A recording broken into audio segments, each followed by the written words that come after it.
Hey everybody, Tribal Talk with Brooks and Will is back. We Hello. had a great video last week about our top 20 tribal councils. That was very well received so thank you for that. Yeah, we were very And delirious in the making of that video, so thanks for appreciating it. yeah, but we're fine now. We're fine. Uh just one announcement if you didn't see it last week, if you're a newcomer, we do have a Twitter. So follow us at Tribal Talk if you haven't already. We've got some high profile names following us. I'll just leave it at that.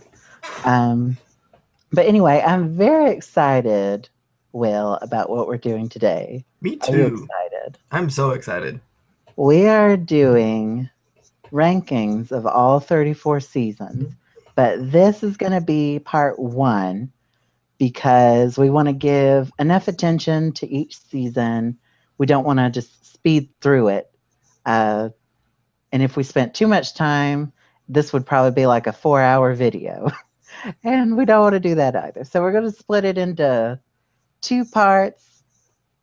This is going to be 34 through 21. Yeah. And then we'll do part two next week, and that'll be our top 20. So this week it's mostly the bottom and the like lower middle tier seasons.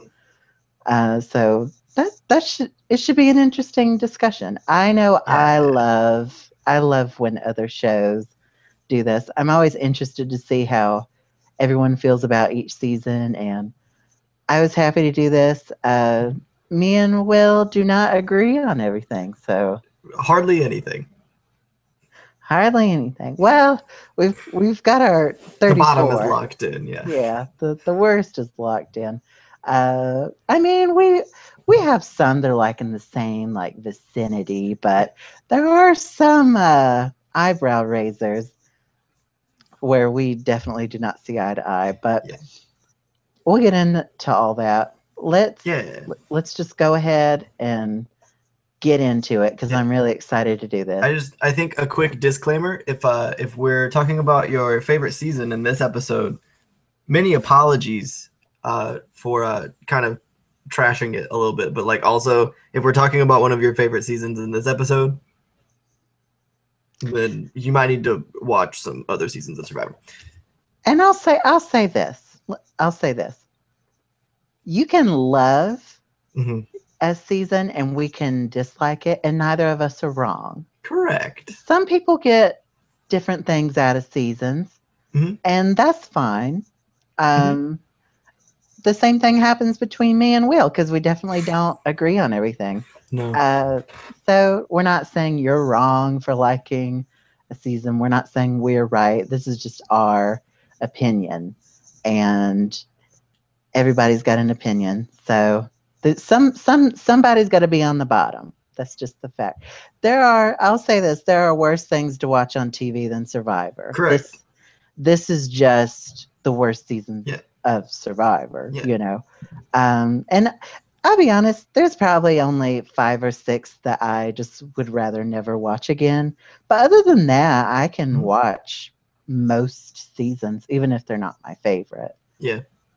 Sorry, I'm So looking at our list, and I agree. I would not watch our bottom 5 seasons again, but anything else I would watch again. yeah, and every season, even our worst, has at least one like memorable moment. Granted, it might be just one. Just the one. Hmm. Um, but just take everything we say.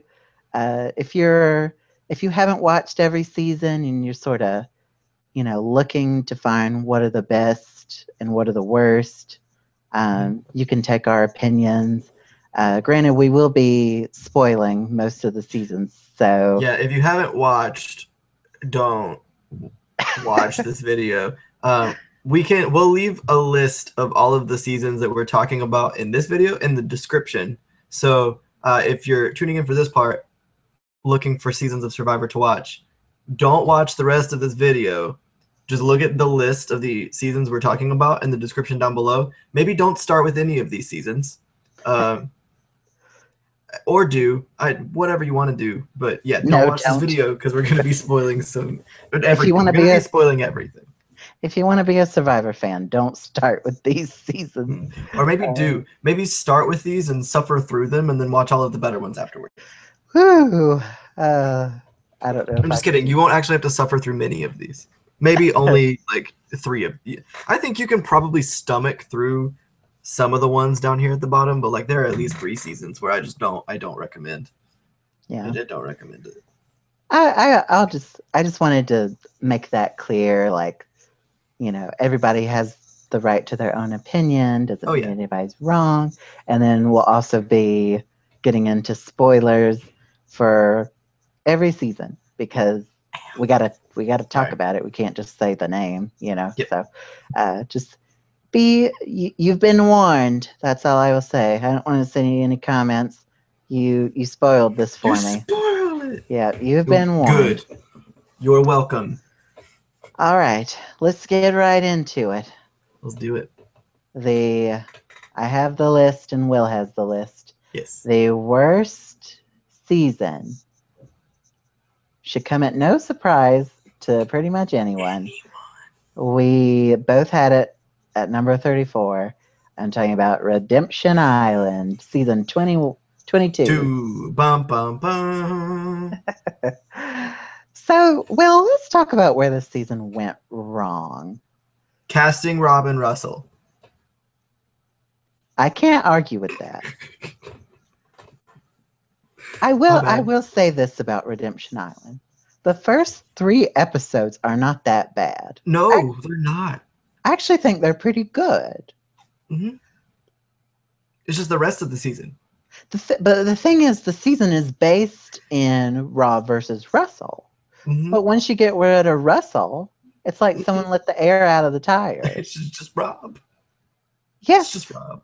And you have no doubt in your mind that Rob's going to win. Right. Now, I want to say that what I mean by that isn't that I didn't want to see Robin Russell. Like, one, I didn't really want to see them 2 seasons after having just watched them play the game again. But, like, I don't have any problems with Robin Russell being on this season. My issue is that it was just Robin Russell. It was right after Heroes versus Villains, and it was all about Robin Russell. And it, like, no, that's all. That's my issue, is that putting the 2 of them in that cast ruined the rest of the cast. Whereas, like, they could have just waited for a different thing and not that. Yeah, if I was going to see, the thing is, it was like you said, just a case of too soon. And then I know Survivor was on like a Russell Hantz high for that couple of years, but honestly, after Heroes versus Villains, the only time they should have come back would be for like a game changer type season, Whereas in Game Changers, a lot of the people weren't really game changers. That probably should have been the opportunity for Robin Russell to come back. That's just, that's just how I feel. And I think you sort of think along the same lines. Yes. Mixing them with newbies. First idea. off, both of them are intimidating as heck. Yes. So if you're a newbie, you're more likely than not going to be scared to take them on.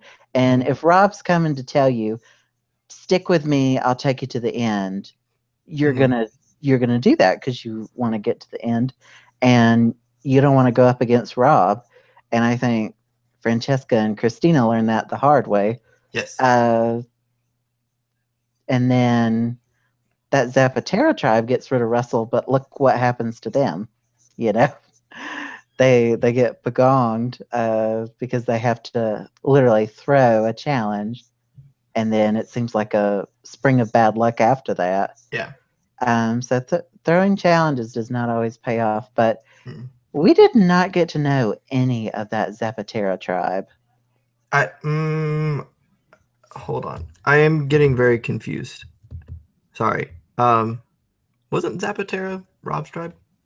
He was Ometepe. Ometepe. There you go. I couldn't remember the name of the other one, and it was throwing me off. Yes, gotcha. Correct. We know no one from Zapatero. Except, kind of the people who were on Russell's side. A little bit Yeah, Stephanie. A little bit Stephanie Valencia. a little bit, but barely. And I'm not sure if we'll ever see her again. I don't We know. almost did. She was on the second chances ballot. Yeah, but we didn't vote her on. True.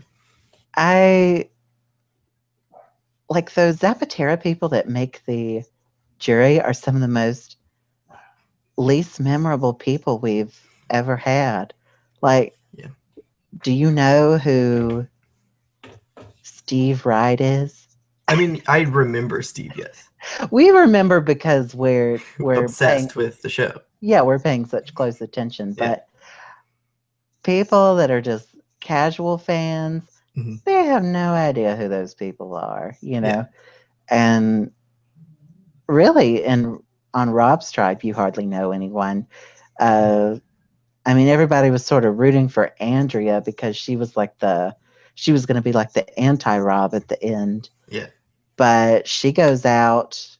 I mean, she gets voted out, then she wins Redemption Island, and she goes right back out. Yeah. So, I don't know. That's another thing. Redemption Island, we had it as our worst twist.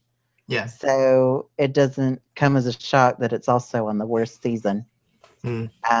Because it was boring. It took time away from us getting to know the people. Probably a large part of the reason why we don't remember most of the cast is because Redemption Island sucked all the time away from that. So, and then Rob winning, I mean, he played a great game. Yeah. They had every opportunity to get rid of him, and they chose not to. So I can't be mad at him for that. I can, question should newbies be mixed with vets. I think that's a good question. Mm-hmm. But on its face, I can't be mad at him.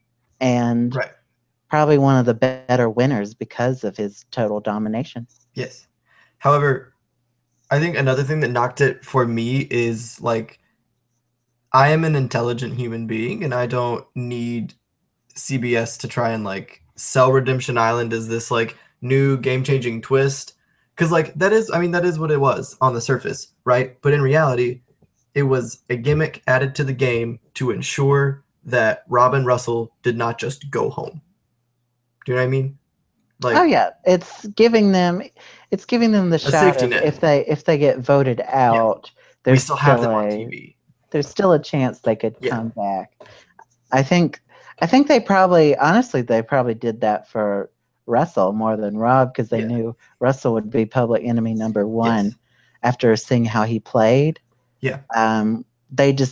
They probably weren't counting on Rob's tribe voting out Matt, who's sort of this challenge beast. Yeah. So Russell didn't really have much of a shot there. But if Matt wasn't there, Russell probably could have won his way back in. Right. Because the other, it was mostly weak physical people that were getting voted out. So I would have preferred if CBS had just said, you cannot vote Rob or Russell out at the first tribal council that they go to.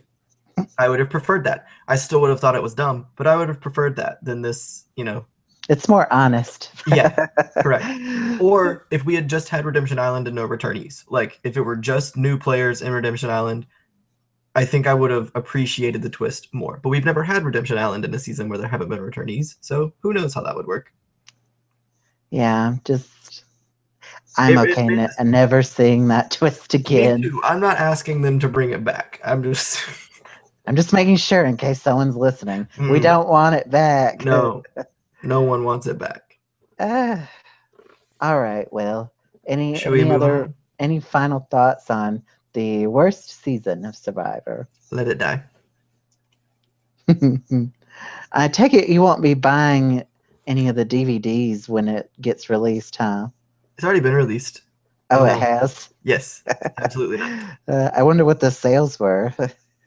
I'll just watch it on YouTube if I have to. I won't watch it. If I run out of other things to watch. Yeah. Like I said, Yeah. Survivor's not the worst thing to watch on Right. TV. I'd rather watch Redemption Island than some of the stuff on TV, but if we're basing it on Survivor, Redemption Island gets the worst. So, Bottom of the barrel. All right, let's move on to number 33. A season that has also sort of been universally panned, and it's not hard to understand why. No. It's an early season. I'm talking about season 5, Thailand. So Yay. this is Jeff Probst's least favorite season, and Mhm. I really can understand why. Yes. For one, it's a very unlikable cast. Yes, I think that's its biggest issue, is that the cast is so unlikable. Because in the first 4 seasons, you may not have the most exciting gameplay, but you have a likable cast. You have people to root for. Yes. In Thailand, there are not many people to root for. That's not saying they're not good people. Like I'm sure I don't know anyone from the cast of Thailand personally, obviously, but like I'm sure they're good people. But like just because you're a good person doesn't make you a rootable Survivor player. In the context of the season, there is no one to root for. That doesn't speak about them as a person. Right.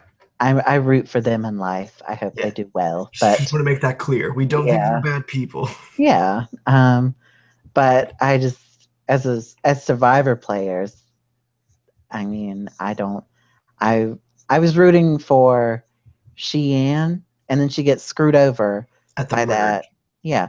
She overcomes everything and then gets screwed over by that fake merge twist, which was ridiculous. Also made our worst twist list. And then we have half a season without anyone to root for. Yeah, I think a big thing is, like, I have tried to rewatch Thailand and I can never make it all the way through. And it's because the pagonging of Sukjai is so long and so boring. It's like a 8-episode stretch of just nothing but Sukjai people going home. Right. And there's like a well-established pecking order. And so you know who's going to be the last one standing after the first person gets voted out. So it's just not a good season. Brian as a winner is interesting because he really did, sort of like Boston Rob, he really did control that season, and everyone in his alliance thought he was taking them to the end, you know? Right. And so that's a good gameplay on his part. Mm-hmm. It makes it boring for the audience to watch because there's not a lot of backstabbing or blindsiding going on. It's just sort of a begonging, and then I think it gets better once you get to just the final 5 with Choi-gon, and you're sort of like, can Brian pull it off or not? Mm-hmm. And then Ted and Helen go home, and then you're sort of wondering, like, is Brian gonna win this after all? Then Jan goes home, and then it's final 2, and Brian does end up winning. But at least there's this there's this sort of unknown. Like you're on the edge of your seat. Yeah, it's less predictable once you get to the final 5. In a way that suffer through to the final 5. Yeah. In a way that Redemption Island is pretty much settled after Russell goes home. At least in this, Brian is probably going to win, but at least there's that possibility because, I mean, in the season before in Marquesas, everyone thought Kathy was going to win. That didn't happen. So there was always that looming possibility, and then you're like, okay, if Brian goes home, then who wins? But that doesn't happen. So no one. We cancel the season. Everyone goes home. But Brian, a good winner, definitely. But good winners sometimes translate into boring gameplay that translates into bad season. So I will say, I was just gonna say, I think the final immunity challenge in Thailand, A++. Yeah, 10 out of 10 would recommend doing that again. That's one of my favorites, actually. Also, one of the best tribal council settings, I think. Yeah. And I can't believe I forgot to say this earlier. Thailand also probably has one of the most uncomfortable situations ever with Gandia and the grind gate with Ted. That's probably, once I get to those episodes, which are in the pre merge, Yeah. that's probably when I start saying, okay, I'm ready to stop watching this. Yeah. Because you're literally watching and you're like, did this woman just get harassed?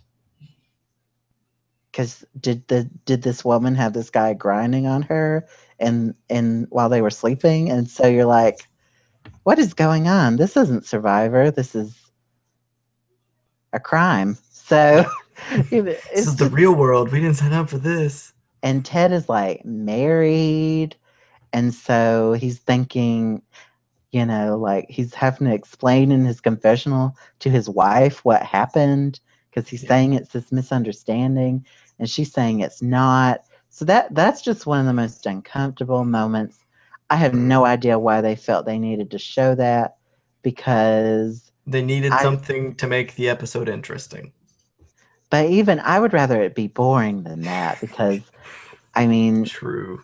I can't imagine what it was like watching it live in like your living room with your family, Like That's I would true. hate I obviously I went back and rewatched the season later because I discovered Survivor in its middle years, but I can't get past that awful moment.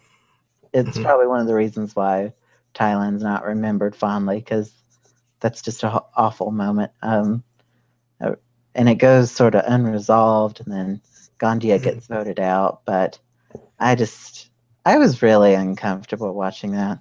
Yeah. Ugh. It still gives me like cringy the feelings. heebie-jeebies. Yeah. Where did you have Thailand on your list?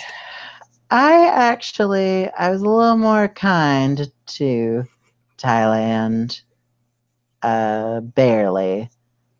I had it at 30. Okay. I had it at 33. Yeah. So we'll get to the seasons I had before Thailand. Okay. But Thailand, even though all of that is bad that we just talked about, it still has some of that, barely, but it still has some of that old school Survivor charm where there's still that whole survival element that's interesting. Yeah. Whereas I think the ones I put after it are just bad. Right. So okay. That makes sense. It's still bad. Don't get me wrong, but it still falls in the low tier. If I have to rank bad, right. I have to get nitpicky here. Yeah. So I think it still has some of that old school charm. There's some people who say that we are totally wrong about Thailand, that it's it's a great season. I salute you people. I'm glad that you believe in this season. I do not. Us young whippersnappers. Yeah. All right. Well, do you have any other thoughts on Thailand? Are you ready to move on? Yes, please. All right. You want to talk about or introduce our 32? Yeah. So this season is another. It's in a very similar vein from Redemption Island.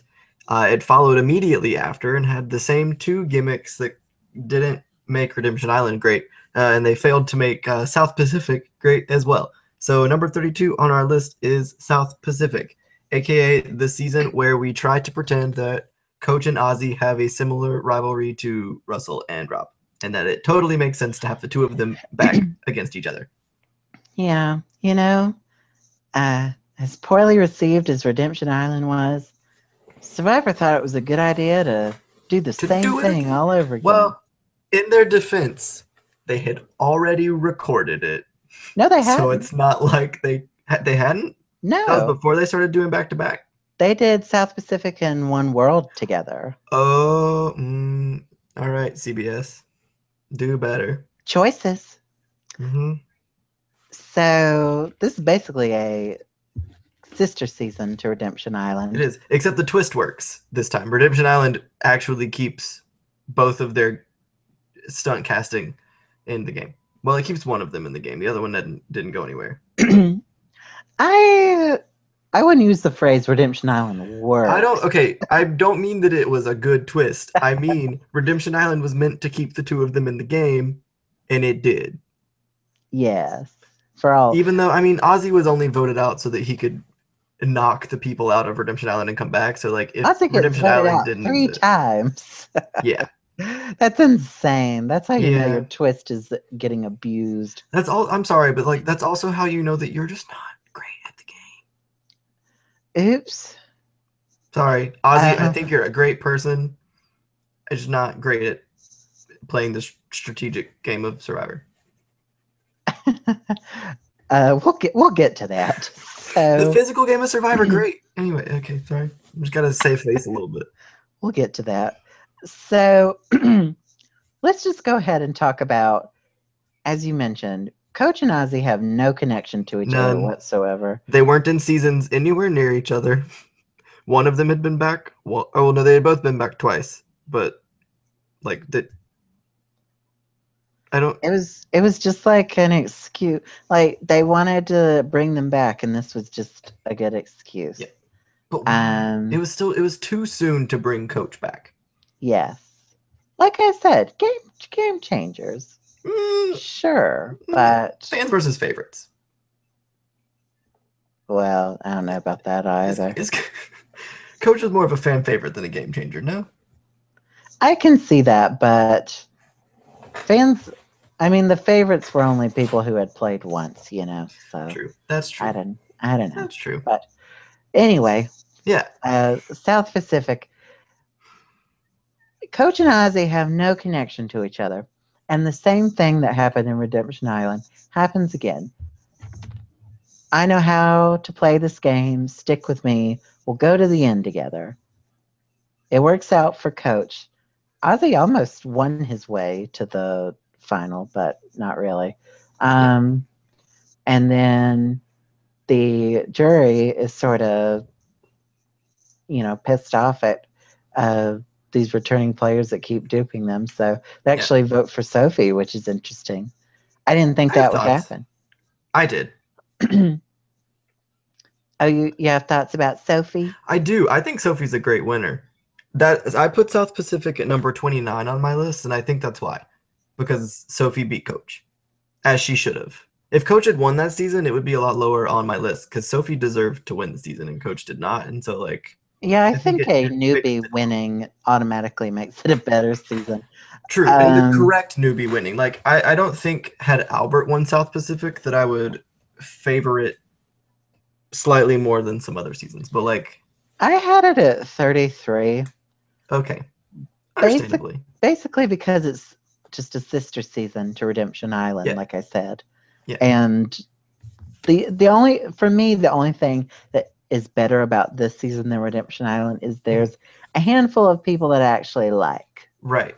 Like I like Sophie, and I like Edna, and I like Dawn and Cochran. So, even Whitney and Keith. Well, they were kind of invisible the whole time. They were. I watched them on The Amazing Grace. I think that might be why I appreciate Whitney and Keith a little bit more. But that's a different story. They probably got more airtime on there. They did. Jim Rice. Yeah, he's sort of he sort of had potential, but that all gets thrown away with the pagonging. That's true. Well, I mean, even in pre-merge, you have Christine. Yeah, you have Christine. You have Michaela. So yeah, I think it's interesting. Simhar and Papa Bear. I'm not sure if I was rooting for them or not, but I mean, how could you have? They were gone in 2 episodes. They both left in like episode 2. So yeah, I think there's some more entertaining characters in this one. Not many, but there's a good amount that is not seen in Redemption Island, or probably even Thailand, really. But another reason why this is 33 for me, because some people have this some people agree it's a bad season, but they have it as like the top of their bad.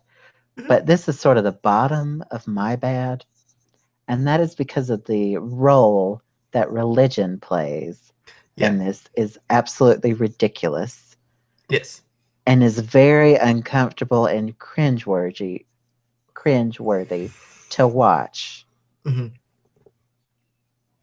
All of a sudden, Coach is like the second coming of Christ or something. Yeah. I'm very confused. Fresh off the villains tribe, right? Yeah. Not that I And mean, again, not that that makes them bad people, but yeah, I mean, connections. the thing is, I like Coach. I just don't like him here. Like Yeah. in this format with these newbies, and Yeah. he becomes a cult leader almost, which is Literally odd. a cult leader. Yeah, I don't like that. Mm-mm. And Brandon Hance is probably one of my least favorite Mm. people ever. Um, Just period, not on Survivor, just ever. I mean, I know he was going through stuff. I'm not sure how that worked out later in life. I don't know if he's Mm-mm. still going through stuff, but someone who just should not have been on the show. No. And like I said, Survivor was in like a Russell Hance high. So like, CBS was on a Russell Hance high. This was also the yeah, time we got Willie. So yeah. So they thought they were the best thing since sliced bread, and not the case. And Brandon, not my favorite Survivor player by a long shot. And I think he's part of the reason why I dislike this season so much. Any other thoughts on South Pacific, Will? no. I mean, all of the likable. So okay, I really like Sophie, and I really like Edna, and like I really appreciated Rick existing. Who? I Who? really appreciated Rick existing. Um, but like other than the three of them, all of the rootable, likable people were either voted out pre-merge or were pregonked at the merge. So Yeah. I mean, we ended with two people. Like our final three were two people that I didn't want to watch on television, and one person who I really wanted to win. So like, you know, I remember wanting to throw up watching that finale because I was so anxious that Sophie wasn't going to win because I was like, none of these other people deserve to win this game. Yeah. I think maybe it's a little bit better rewatching it when you know Coach doesn't win. Yeah. Watching it Um, knowing Sophie wins as someone who supports Sophie winning is a good time. but I don't know. It's just there's just too much bad going on that I just would not ever want to watch it again. Yeah. And Uh, the jury stuff is just gross. I can't sit through that. I've tried. I tried to go back and watch the finale just to watch the jury portion. I can't. I can't do it. They like yeah. they rightfully grill into them, but like it's 7 different levels of uncomfy. Yeah.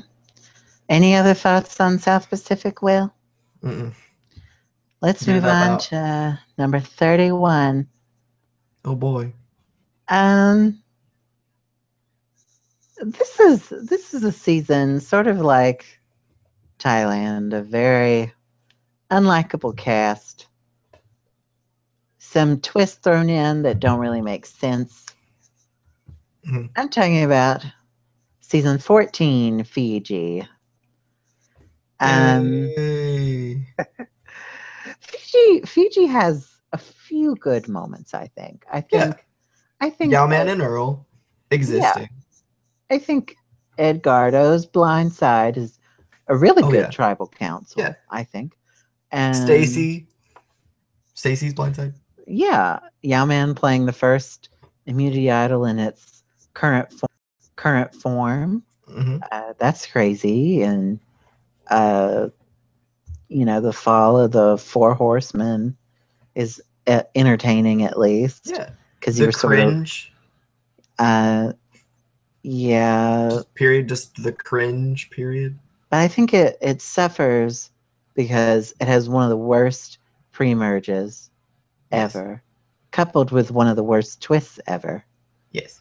with the haves versus have-nots, and then every single pre-merge episode is so boring because you know who's going home every time, because it's going to be someone from that have-not tribe, and most of the people that go home are fairly invisible. Yes. Like, does anyone know who Liliana is? I couldn't tell you the names of anyone voted out pre-merge of Fiji. Do you know who Erica is? Nope. Do you I know remember Liliana's face. Literally have no idea who Erica is. So Liliana was like Purple Kelly before Purple Kelly was Purple Kelly. She had one confessional and went home. and not in episode 1. Yeah. So yeah, she made it like I think it was like episode 4, but One confessional. yeah, one confessional. But the cast is just very unlikable. I don't like Rocky. He was really bad. I didn't like Lacey was crazy. Ugh, I don't like. See, okay, I have a thing. I think that if you look at the seasons right around Fiji, Lacey is a character type. You know, because you have Lacey, and then you have Corinne, and then you have Courtney, all of whom are like, don't cross me. Like, I don't care. Like, I don't care about you, and I will say what I think. But, like, when you look at Courtney and Corinne, they had rootable moments / are just, they come across as likable, and I feel like Lacey didn't do that on television very well. I don't care for Lacey. I mean, she was ready to go home. Yeah, like and when then she didn't felt the need to attack the final 3, who like when made it all she 39 days. But when she didn't get picked for that tribe swap, she was like, "Do I get to go home?" Like she was happy to go home. So I just I didn't like Lacey. I hated Dreams as a Survivor player. Probably one of the most annoying people to ever play. That car deal thing is really ridiculous and sort of overblown in my opinion because it's Survivor and people lie. So right, and Yao-Man didn't need that car. Dreams needed that car. Yao-Man did need the $1 million, but like that's different. But I think it's redeemable because Earl is a pretty good winner. Yeah. I think I like Earl as a winner. So. I think I would even venture to say that Earl is the better winner. Over Yao-Man? Yeah, I think Yao-Man is the more likable character. But I think in terms of running the game, like while it was Earl and Yao-Man hand in hand, I think that Earl strategically was probably the better winner, if that makes sense. I think Yao-Man had a lot of strategy, and I don't think the Yao-Man didn't deserve to win. I think as a viewer rooting for Yao-Man, I would still have preferred to see Earl win. In hindsight. Yeah, I guess I'm sort of 50-50 on it. I think they're both great. Yeah. So, but yeah, mostly just it suffers because of the cast and the awful twist in the beginning. So, awful any other? Twist. It has a few good moments, but other than that, yeah. No, I don't really have anything else. I mean, it's hard to go back and rewatch Fiji, and so there aren't as many things fresh on my brain. If you're gonna rewatch Fiji, just start at the merge. Yeah, or at the last episode. But I even think, I don't even think the merge is that bad. Right? No, I don't either. I just think get the highlights of the merge by watching the Walk of Shame. Don't even bother watching the episodes. Right. Just watch. You get all you need to know. Yeah. All right. I had it at 29 originally. What'd you have it at, Will? I had it at 31. Okay, so we're sort of in agreement. All right, you ready to move on to our number 30? Let's do it. So number 30 is another one of these seasons that lands in the heroes versus villains, the heroes versus villains high, where Survivor was like, what do we do? How do we top that? And it is the season that actually follows immediately behind heroes versus villains, and I think suffers because of that in ratings, but like also it's just kind of bad, and that's Survivor Nicaragua, aka old people versus young people, where, to be honest, you don't really have very many likable people. Again, um, you have more. You have more in this season than any of the other ones we've discussed so far. Definitely, but still Yeah, not enough to like pre-merge. I What happened in the pre-merge? nothing good, that's for sure. Right. Um, yeah, the whole young versus old Mm-hmm. thing could be interesting hypothetically, but they threw But that it was. medallion of power thing in Yeah. there, and it's just kind of weird. Yeah. And On top uh, of the person who won winning. yeah, we'll get to that. Yeah. The Uh, season was full of all sorts of nonsense. Medallion of Power, 2 quits in 1 tribal council, someone who didn't yeah, play the game winning. I think Like, the 2 quits so yeah. late in the game is probably Yeah. what is the nail in the coffin for this season for me, Yes. because I was Yes. already, so when I was watching this, I did not like the pre-merge at all. Me either. I thought it was one of the weakest pre-merges ever. And Yes. And it was then kind of nasty. It was also a pretty nasty pre-merge. Marty yeah, versus Brenda versus Jane versus Holly, like, it pretty ugly. And Kelly Bruno is like uncomfy arguments happen pre-merge in Nicaragua. Nyanka takes Nyanka and Kelly Kelly Bruno. Nyanka takes Kelly's prosthetic leg off. What in the world is going on, you know? Like, where did they find all these hateful people? um, I love Nyanka though, if she's we're an being entertaining honest. character, but Yeah, once she quits, I really don't like her. I'm right. just like, I think that made me so mad because I think Nyanka could have won the game. oh, I think she would I have. think she would have also. Once Brenda was gone, it was Nyanka's game. And she would have been a great villain winner, Right. but And she just quits. She just up and and quits. her reasoning for quitting is such BS. I'm sorry. I'm Purple cold. Kelly's It's raining. too. Oh yeah, Purple Kelly quitting was dumb. Nyanka quitting was also dumb, but like, I'm sorry that you First were cold off, and wet, and then you quit, and it literally doesn't rain again after you quit. Like, get over yourself, ma'am. the reasoning is BS. Like I mean, I don't like when people quit, obviously, Right. but if you're out there and you're just like, okay, this is not for me, I Yeah. made a mistake, and you quit early on, I understand Right. that. You found out, and then you decided to go. Yeah, I can understand that. But this was like was it like 28 or Yeah. 29? It was almost day 30. They were Like, like close to. They were under 2 weeks. come on now. Mm-mm. I don't know what was going through their mind, but Yeah. it's BS to me. Yeah. And then I think before the quit, it has some bright moments. I think Yeah. Alina's blindside, Marty's blindside, Brenda's R.I.P. blindside. Alina. I think all those 3 episodes Yeah. that's a pretty They're. good 3 episode stretch. Yeah. It's a really exciting merge. I was like, okay, this is, it was a bad pre-merge.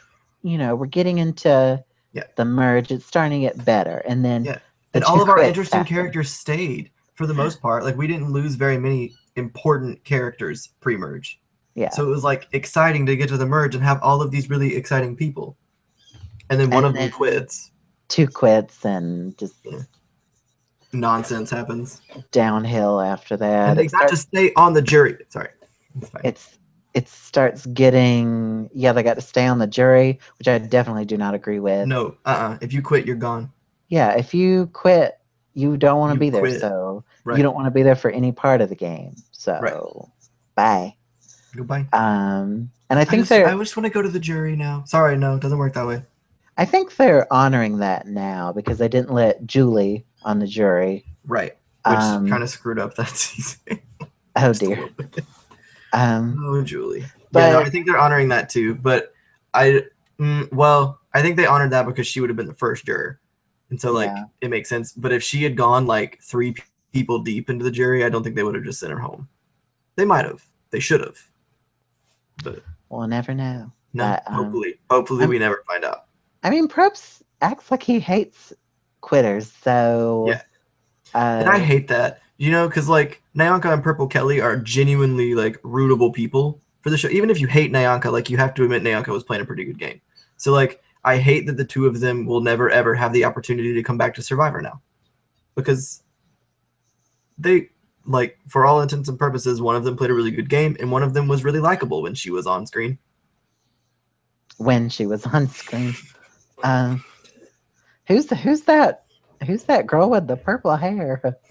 That's her hair wasn't purple. Her hair was purple for like the first 5 days of the game.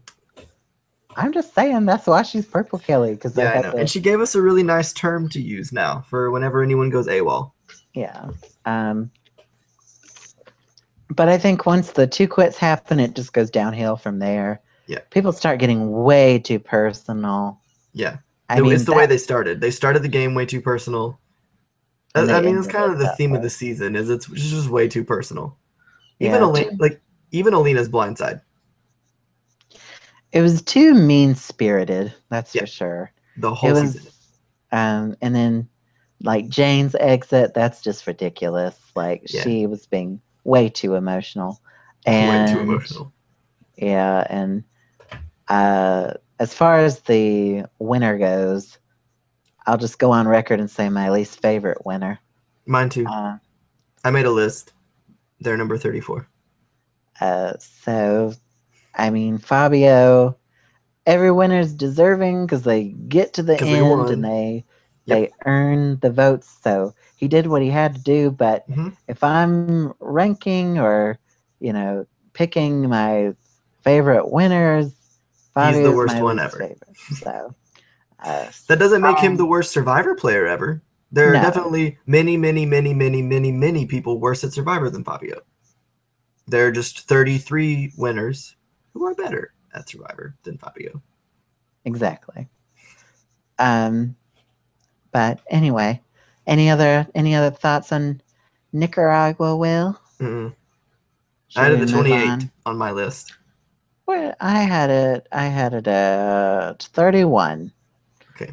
So we're sort of in agreement of what's being bad so far. Just putting it in different positions. Let's move on to number 29. After the good news is after this season I start liking stuff, so that's good. Oh, see, I'm already to where I like stuff, so it's good.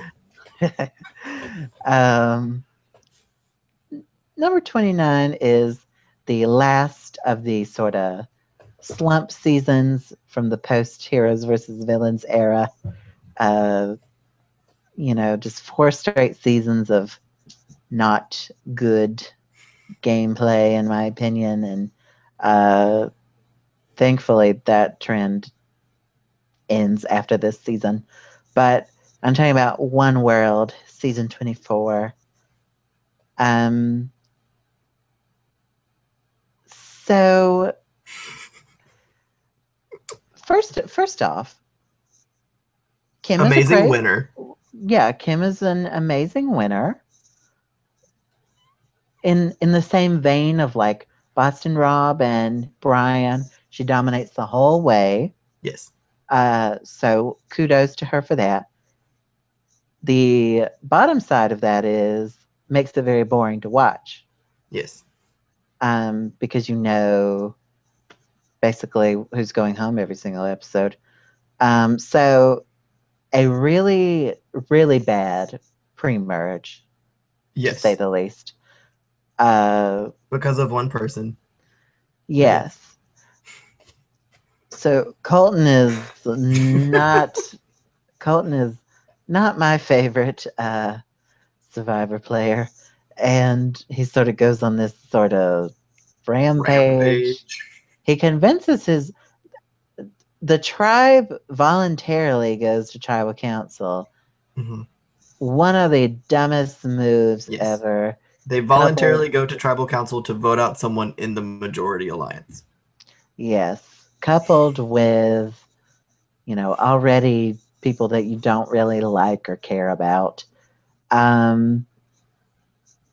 Pretty much those, with the exception of Colton, those pre-merged people, Monica comes back and is memorable now. Yeah. But in her first season, Monica was invisible. Wait, really? Yes. I love Monica in One World.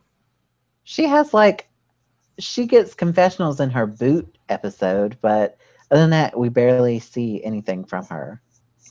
Yeah, but she's still I feel like Monica is a super likable character in One World. Of the pre-merge people, for the brief time, Monica hurt the most. I like Monica a lot in One World. For the brief time she's there, but she was pretty invisible, you have to admit. And then, nobody remembers that poor girl that gets medevac the first episode. Courtney. Yeah, that was. We share a last name. I had such high hopes for her. That was a bad start. That should have been that. We should have read those tea leaves. I was like, okay. Well, and then Nina gets smacked in the head and then voted out. Yeah. And then I don't remember Matt. The other. Okay. Matt, and then Bill, and then Monica, and then Colton gets medevaced. And then surprise. The pre-merge happens, and it's just a pagonging of the guys because the girls are sticking together, which, hey, is preferable to what it could have been. Yeah, I'm okay with that. It's just boring. Yeah, minus the cat blindside. Yeah, the cat blindside's a good episode. I enjoyed it, but other than that, you get to the final four, and Christina basically says, "Vote me out." Yeah.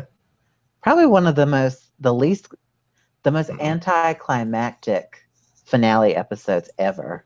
Yeah. Because you're basically waiting for Kim to win. Yeah. Well, I think the whole time you're also kind of... See, I really like... Well, I didn't really like One World. I liked One World. And I think one of the things that keeps me going, because I have rewatched One World. One of the things that keeps me going is remembering being on edge about what is Kim going to do? Is Kim actually going to, again, we talked about in Thailand, is Kim actually going to win? Is she actually going to pull this off? And I think a lot of the end game, that's what kept me interested in One World, was how is Kim going to convince Alicia to get rid of Tarzan? How is Kim going to get rid of Alicia? Is Kim going to get rid of Alicia? Is she going to actually get rid of Christina at 4 when Christina's not going to win the game? So is she going to do that? Is she going to vote out one of her own? What's going to happen? No. Troyzan lasts just long enough to keep me interested, if that makes sense. Because I wanted Troyzan to go home, and so I was always on the edge of my seat. When are they going to get rid of Troyzan? And he's there just long enough for me to he goes home. He finally goes home, and then the next episode is the cat blindside, and so I'm okay. And then we're at finale. So yeah, I had it at number 17. Oh, you had it in your middle tier. Yeah, it's I have it as a middle tier season. So you obviously enjoyed it more than I did. Yes. So you didn't find it as boring as I did, I guess? No. I think that they had a lot of really good characters. I really appreciated the cast of One World, whereas all of the seasons in my low tier, I didn't really appreciate a majority of the cast. I just didn't root for many of them. But in One World, I loved Kim, I loved Sabrina, I loved Chelsea. I even moderately liked Christina, if not for probably just because Colton told her to jump in the fire, and I was okay, that's trash. Let me root for her. And then I really liked Alicia a lot. Kat was kind of rootable. I really liked Jay. because Jay is from where we're from. Mike was cool. I loved Monica. Like, I don't know. There was a lot of people on that cast that I genuinely liked and wanted to watch on TV. And so I really liked the season as a whole. And I think it also helped because I was like, Kim is an incredible player. And now Kim wins. And like, I'm happy. See, I had it at 32. I basically disagree with all you just said. That's fine. We're entitled to our own opinions. Yes. Like I said, we can agree. I'm allowed to love all of the people on the island of misfit toys. It's fine. I mean, I can see where some people wouldn't think it was as bad as I do. I couldn't put it past 32. I just thought it was so boring especially when you get to those, when you're just voting out those guys. Yeah. Like, well, see, I think part of that for me was like, you never know, like, it's never like you know which guy is going home, with the exception of maybe Leaf. You never really know which one of them is about to go home. So I think that kept me interested. Because, like, the Jonas blindside, I didn't really understand. Like, I didn't know why they picked Jonas. I still don't know why they picked Jonas. But then, like, Mike was a blindside. Jay was a blindside. And then, like, Leaf, obviously, you understand. And then, like, Troyzan is obvious once he doesn't win immunity, but you're still like, is Troy going to win immunity? So, I don't know. I guess when I was watching it, I was not surprised to see who went home. Yeah. Maybe that was where we differed, because I was just like, I mean, I wanted the girls to stick together, but at the same time, I wanted, Chelsea and Sabrina to be making their own moves. And, I mean, if they took out Kim, that would be very unexpected, you know. So it might have been more enjoyable had Solani stuck together. Yeah. But, like, again, I really liked Alicia, and so I was okay with it. Yeah. Just One World is just not in my, not held in high regard for me. That's okay. All right. Let's move on to number 28. I actually think some people may be surprised about our 28, Will.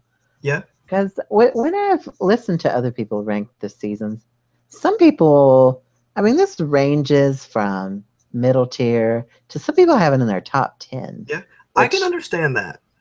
I mean, I can see it. Yeah, it's just not in either of those for me. I think when I hear people describe this, I feel like we're watching two completely different seasons. Yeah. And I'm talking about season 9, Vanuatu. I mean, there's nothing really, I mean, it's number 28, but there's nothing really wrong with it per se. I just find a majority of the cast unmemorable and unlikable. Well, not even unlikable, it's just unmemorable. Like, I don't know anything about those pre-merge people. I don't either. And I don't remember anyone pre-merge. Like, do you remember Mia or Lisa? Yeah, actually, I do remember Mia, but I don't remember anyone else. Do you remember Brady? Who? Or John P? Because they had 2 Johns. I just find the pre-merge very boring because it's basically the Fat Five have teamed up together and they're voting off the skinny jockey boys, and then the older women team up and they vote off the younger girls mostly. And so that's, I mean, there's like an established pecking order and it's just kind of boring. And even when they do the tribe swap, those same people are still the ones being voted off, the people that are on the bottom. Yeah. So that's pretty boring. And then we get to the merge, which is where I think it gets better. Yeah.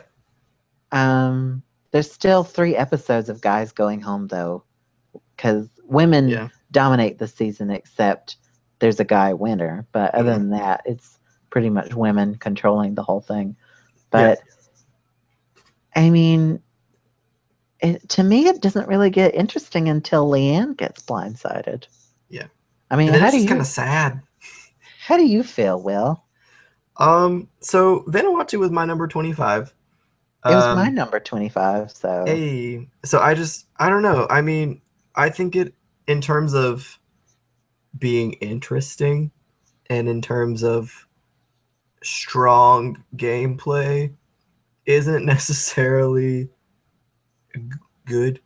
Um, I think it depends because when I think of Vanuatu, it was the first season after All Stars.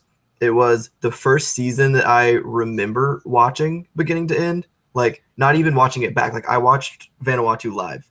I was like 8 or 9. I don't. Probably older than that. I don't actually remember. Um, but Vanuatu was the first season that I watched where it was like me getting to experience it because I did watch All Stars, but I didn't know who any of the people were, and so it didn't really matter to me. But watching Vanuatu for me is super nostalgic. Like thinking about Vanuatu, I think like OG Survivor because for me it was the first season of Survivor I watched, and so I could understand from like an interesting location. Like Vanuatu is scary. Like I remember being scared when I watched the intro. I was like, these people are all gonna die. I don't know what's gonna happen just because of like the location. I think the location is very interesting. I think that the people were aggressive. um, to say the least. yeah. So I mean, like I can get it. I get it. I understand. I think that people who put it up there are probably thinking about it in terms of Chris playing the game, maybe because like I don't think Chris is a terrible game player, so maybe that's why people love Vanuatu. But like for me, the only person that I remember liking, not that I remember a lot of people from Vanuatu. The only person I remember liking and rooting for is Eliza. And like one person ain't enough for me. So Yeah, I mean, Amy and Eliza and Scout and Julie, Twyla were good characters, I yeah, suppose. But I don't know. There's just something about this season that's all just very boring for me. Because even in Leanne's Blind Side, you're like, okay, well, Amy and Julie are on the outs now, and they're the yeah, next two to go. So it's very, I feel like it's very predictable. yeah, And that's probably why.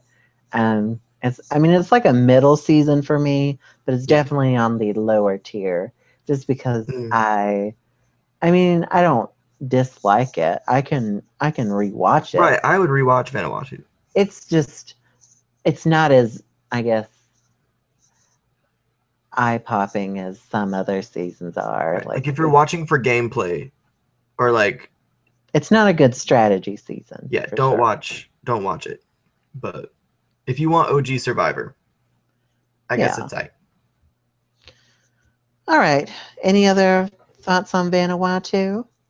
No, other than I kind of do want to go back and rewatch it now. If we're being honest, Well, you I can, might. Will I? Probably not, but I do want to. you could do that. Possibly. It's an okay season for me. Mhm. I'm always surprised by people who put it in their top 10 because I'm just like, did we watch the same Yeah, season? no, I really would love to hear why. Yeah. I'd I like to mean, rewatch it and then hear why. a lot of people think about it as like a character season, but I guess I Ooh. I don't see as many characters as they're talking I about. mean, like your final four, yeah, the final four are huge characters. All four of them, huge, incredible, memorable characters. But like, and Amy. But Yeah. like, other than that, I mean, I hardly remember any of those pre-merge people. I don't remember any of them except for So Mia. So I remember like Bubba just because his name's Bubba, who? but it's Bubba. He also makes one of the dumbest moves ever because they do the tribe swap and he whispers uh, Not so whispery. not so quietly, uh, asking the other tribe to throw the challenge. So, Good. and then Amy overhears him, and so he goes home that episode. Oh, Bubba! But I mean, that's the only thing I remember from the pre-merge. Mhm. It's just very subdued. There's not a lot going on. So Yeah. uh, that's that's all I have to say about Vanuatu. Uh, let's move on to number 27. Uh, Yay. a season. I was conflicted about where I should put this because I really don't like that many people on this cast. But I do think there's some good moments. So I think that's why it sort of is towards the bottom, but not the very bottom for me. Some Yeah. people have this in their like bottom four just because of Yeah. how ugly it gets, and Yeah. Understandably. I understand that. And I'm talking about season 30, Worlds Apart. Mhm. How do you feel, Will? I feel like Survivor was due for a dud, and I'm glad it happened then. I like genuinely. It like this season is in a group of high like high tier Survivor like Cagayan, San Juan del Sur, Cambodia, Kaurong, um, Millennials versus Gen X. Sorry, I'm forgetting everything in my brain. So like I think Survivor was due for a dud, and so I'm not bothered by it. I had it as a middle tier season. It's my number 23. I think the cast is gross. I had They it at call them the 20. Dirty 30 for a reason. I had it at 26. Okay. So I mean, they call the cast the Dirty 30. yeah, I think the thing that helps this season is Mike winning. Like I think, Yeah. a good guy Yeah. after so much nastiness winning, I Yeah. think can help people sort of reconcile the Yes. ugliness that happened between Shireen and Dan and And Will and Will. Mm. Rodney. So Ugh. I, I mean that was uncomfortable to watch. And then Yeah. for me, the beginning of the merge is really sort of boring because Yes. they're just voting off the no The no callers. collars. And Shireen. So Yeah. yeah, I think it gets better after all of them are gone. I think, Carolyn Mm. playing her idol and Yeah. Dan gets screwed. I think that's great because Dan's Yes. like one of the big villains, and then he sort Yes. of gets his just desserts, Yeah. and then Tyler's blindside's Yeah. good. Sierra's blindside and Rodney. So Yeah. I think all that's good. And Yeah. then Mike ultimately winning, I'm definitely okay with. Yeah. He's not in my top tier winners, but I think after so much ugly, It was good.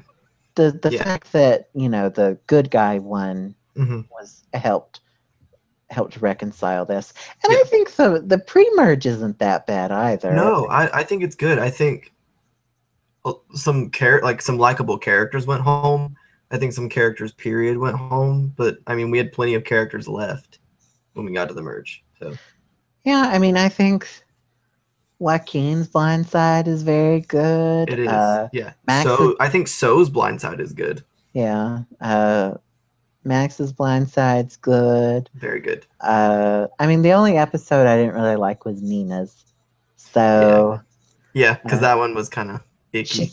she started getting on my nerves a little bit. So Yeah. Vince's That episode Blindside, in general was just kind of icky. yeah, Vince's Blindside is good. So I think it has a Mhm. good pre-merge and ending. It's just in Yeah. the middle, it's bad. Yeah. Well, and I think it had a really good cast. I think the cast, like, let me restate that. We've already discussed that the cast was kind of gross, like in terms of how they acted. But I think the casting was good. I think we had nearly an entire cast of characters. So it wasn't not exciting, if that makes sense. Like, I think casting could have picked nicer people, but like they picked good TV characters. And I think that helps it. And I also think that the concept of this season was okay. I think it worked. I think that the grouping was fresh and it didn't take away from the game. And I don't think it had anything to do with how terrible the cast acted. Yeah. I mean, we're about to get a lighter form of that in the next season, but yeah, you know, I didn't have a problem with the theme. I thought it worked out okay. yeah, We had a top 3 from each, so that we was did. it. But you know, just I think what ruins it is the ugliness that happens, and then, but I think it gets a little bit better because those people sort of get their what's Just coming desserts. to what's coming to them, you know. So I think that is okay, and I'm at peace with it. Yeah. I after I had watched this like immediately afterward, I was like, wow, this is like bottom 5 for Gotta get me. better than this. But I thought about it and I moved it up a couple of positions. Yeah. So, any other thoughts on Worlds Apart, Will? Mm-hmm. Okay, let's move on to 26. I think a lot of people will be surprised we have this season that low. Yeah, I think a lot of people will be angry. Do you want to introduce it? Yeah, sure. So sorry, I'm just already hearing all of the people yelling at us, and in the comments and on Reddit and on Survivor Sucks. So this season had a interesting theme, not a bad theme by any stretch of the imagination. It did wonders in the casting department. The theme did. Not that we had an incredible cast of like 20 memorable people, but like the theme made casting pretty good in terms of representation. I think this season had a really good winner, had a pretty good runner-up. It had a very interesting merge storyline. This is Cook Islands. I am talking about Survivor Cook Islands. I have a hard time with this because I put Cook Islands as a lower tier season. I have it as number 27 on my list. Part of my brain understands that Cook Islands is not a terrible season. It's not. But like it's just so boring. Like pre-merge is not good. Yeah, I was a little bit more kind. I put it at 22, but okay. Sort of a really, really boring pre-merge that I think is only saved by the mutiny, yes, which in part gives us one of the best storylines. Yeah. But at the same time, it's a pagonging of Rero, and so it's not that interesting, I guess. Right. I mean, it's interesting for the first 2 episodes of the merge where you're like, oh wow, they're gonna possibly pull this off, and then they start pulling it off, and you're just kind of like, oh well, okay. Yeah, then it sort of becomes clear that I2 is gonna be the final 4. So I don't know. It's given us some of our most memorable characters that have gone on to build their legacies or destroy them. Yeah. Yeah. Depending on who you are. Yeah. That have gone on to build their legacies in future seasons, and I just can't get over how boring the pre-merge is. I think JP getting voted out was the most interesting because that was sort of that was a blindside. But other than that, I mean, nobody remembers Sekou. Nobody remembers Stephanie and Christina. Cowboy. Yeah, they had Cowboy, but still, you knew he was going home. You know. Yeah. Oh yeah. Flicka, all those people. I mean, they're not really that memorable as far as Survivor goes. No. So, but this shout out to CBS for like actually giving us representation in this season, though. Yeah, That was nice.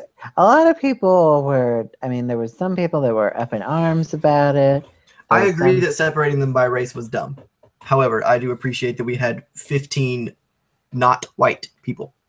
Yeah, especially when you look at Guatemala, that just had. It was the season before that just had Lydia, Yep. and everybody else was white. So, Yeah. and that was sort of the argument was, survivors should have more representation because Yeah. America is not just white people. Right. So I think I wasn't. I guess because I didn't watch this while it was airing, but I know a lot of people are up in arms, and some people some businesses stopped their sponsorships and all that. But I got what they were trying to do. Yes. So it doesn't bother me as much as it bothers other people, and they abandoned it after 2 episodes anyway. Right. So, not like it really mattered that much. But right. What a difference a mutiny makes. That's all I'll say. Because if not for that, I don't know. Cook Islands might be. I don't know. Bad. I mean, I don't know.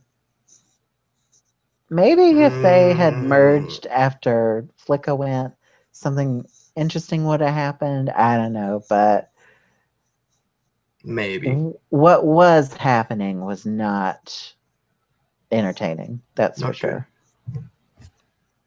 Any other thoughts on Cook Islands, Will?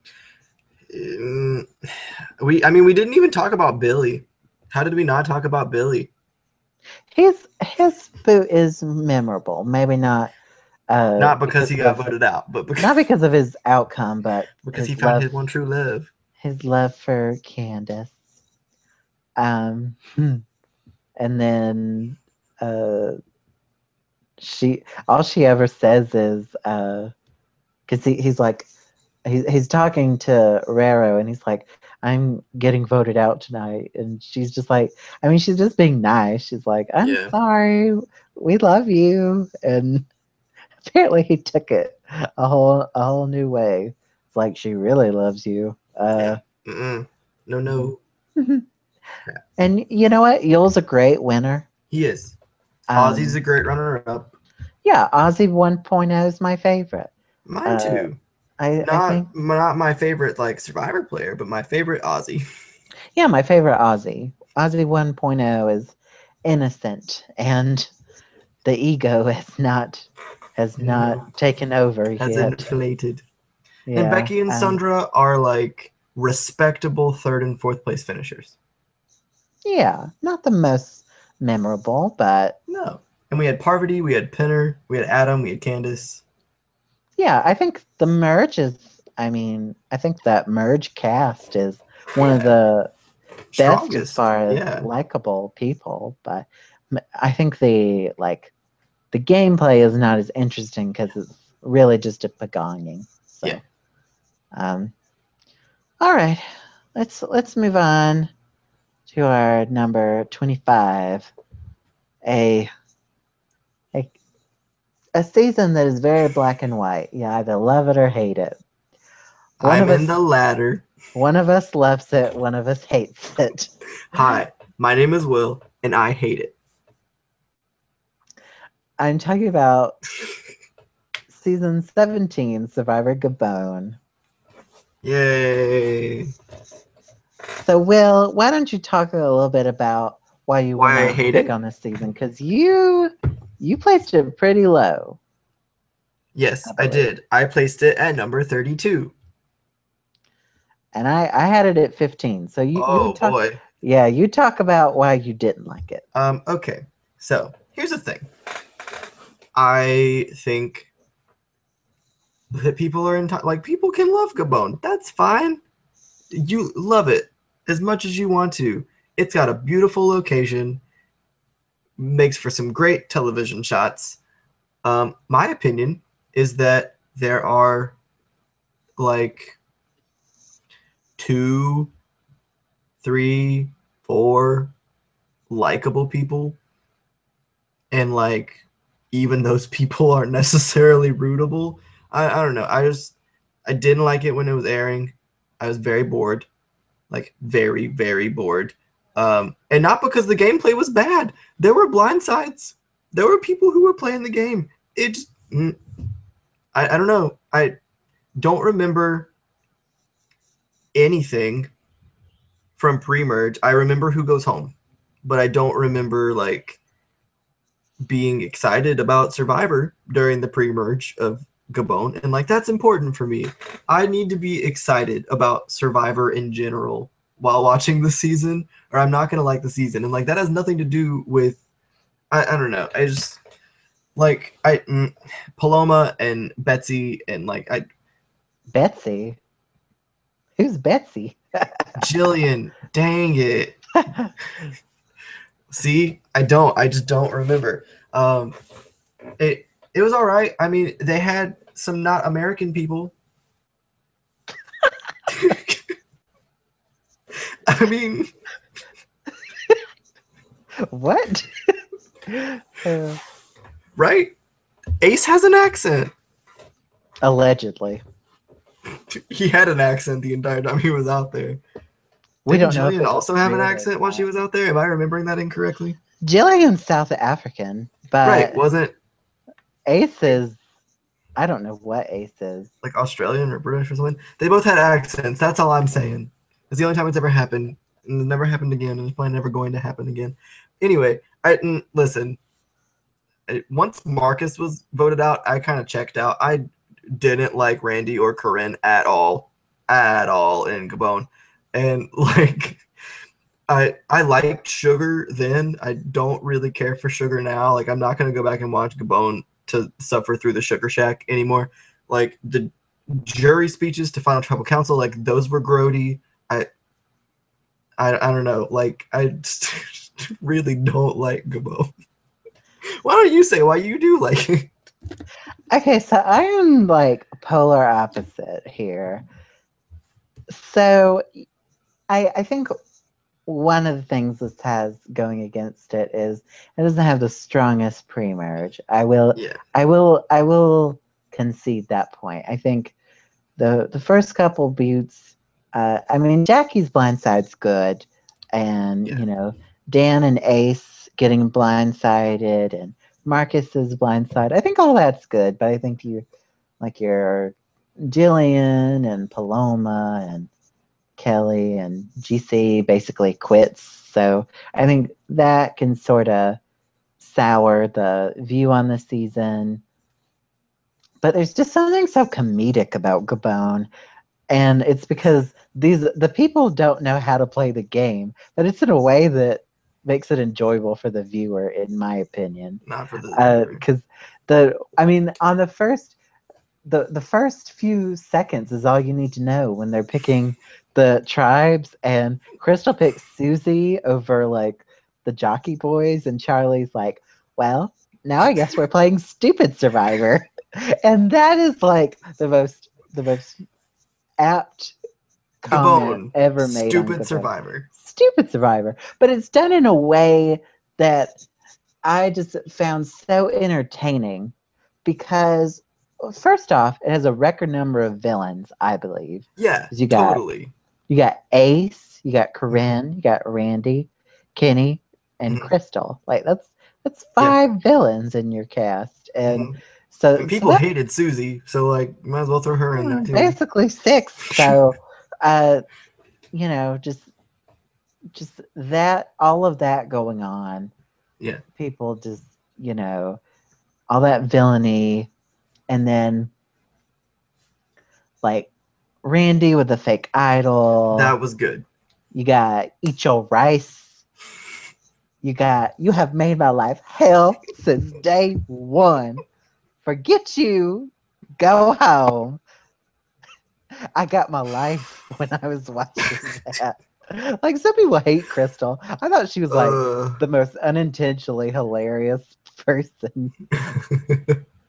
I like Crystal. Olympic athlete, but is terrible in challenges. So bad. Just so bad. So funny. Bob was the immunity threat that season. But what was interesting is there's all this villainy. Like we said, you got 6 villains, and the good guy wins. And so I The think, good guy who was aligned with all of the villains. yeah. So, I mean, and Sugar, I mean, I know Sugar like does not do well in Heroes versus Villains, obviously, but Yeah. and she Yeah. obviously does. Her jury performance is just a throwaway. I'm not sure Yeah. why, but she Why? just, Right, because she played a really good game. yeah. So I think she could have won, but Not really. Played a good game. she played a good game for Gabon. She for played a good game for Stupid Survivor. for Stupid Survivor. We're playing Stupid Survivor. I just, and you have Randy and Susie with the cookie thing. Like, I don't Oh know. my It's just god. all like it's the perfect storm of events that just is just pure comedy for me. And Yeah. for me, like some seasons of Survivor are just so serious that Yeah. sometimes I do like some comedy, and so Right. I mean, it was only the second season I ever watched, so maybe Okay. I'm a little more.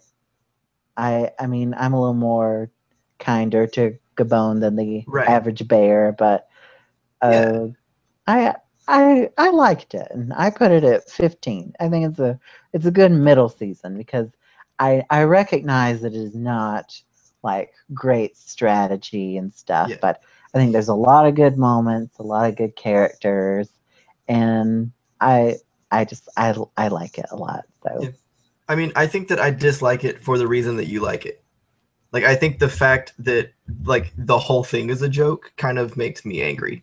But that's neither here nor there. I agree though. I definitely don't want like an entire serious season of Survivor. Like those are bad too. Like at Worlds Apart. Like when it's just grody, you don't like that's not enjoyable either. But I need a nice balance of like serious and of villainy and of comedy and of good gameplay yeah, to not be in my bottom tier. I just like I said, just pure comedy. I will not try to argue that this is a great strategy season. You will No. not hear me say that because it is not. No. But Even though I Kenny just is probably one of the better strategic players. yeah, he's in our top 20. Yeah. So but he doesn't have a lot of people to work No. with. No one. He Uh, has no one to work with. I mean, Sugar votes him out because he's Not mean. a Like good guy. yeah, she's a very emotional player. But I Yeah. mean, and I like Maddie. I Yeah. mean, And Maddie proposed to his so girlfriend. That was nice. yeah, I mean that was I like Gabon. I think Yeah. some No. the people that hate it don't necessarily. I don't think they see it for what it is, and I think you gotta see it for what it is. You I gotta see it make for what it is. you get you gotta you gotta see it for the comedy because when I will rewatch Gabon and I will just laugh my butt off like because If I ever rewatch Gabon, I will let you know if I change my okay mind. because if it, I just it's just so funny because these people have no idea how to play the game and Uh, it's so hilarious. Yeah, all right. Let's move on to our number 24. 24. Yeah, Um, yeah. another early season, probably the one after when you think about the first five early seasons. There's Thailand at the bottom, and then this one is usually people's fourth. Yeah. Um, and it's season 4, Marquesas. I had this. I had it. I had it at number 20. Okay. I had it at 26. Yeah. So I mean, it's a. We agree. It's like a middle tier Yeah, season. I it's think. technically the top of my bottom tier, but like that still essentially is a lower middle tier. So I gotta say, a very strong pre-merge. I think. I okay, think you got as far as early seasons go. I mean, it's got 4 blind sides. Right. Yeah. So a very, It's definitely very the most interesting pre-merge of the early seasons. yeah, a very strong pre-merge. I think once you get to the merge is where people start being like, because I think first off, John Carroll's Blind Side is great. Mm-hmm. He does not see it coming, Right. and really, it's the first time the people on the bottom have teamed up together, and they vote out someone at the top. Yeah. The Rise and Fall of John Carroll is one of my favorite YouTube videos. Yeah, so it's great, but I think what happens after that, the season sort of slows down. I think because so row two loses their leader, and then they vote out the rest of row two, Yes. and then you get to the final five, and people are rooting. People are rooting for Kathy, and then Sean's like this big character, but then Sean goes home, Right. and then I guess people like Pascal, and he goes home, but everyone's pretty much on a Kathy train. Yeah. You have And to then Kathy loses the final immunity and gets voted out, and your final two. I mean, the jury really didn't want to vote for Vesepia or Nalia, Mm-hmm. and I can't blame them either. I mean, to me, they played a good game, but it was very under the radar compared to someone like Kathy or Sean, I would say. Not my favorite final two by a long shot. Right.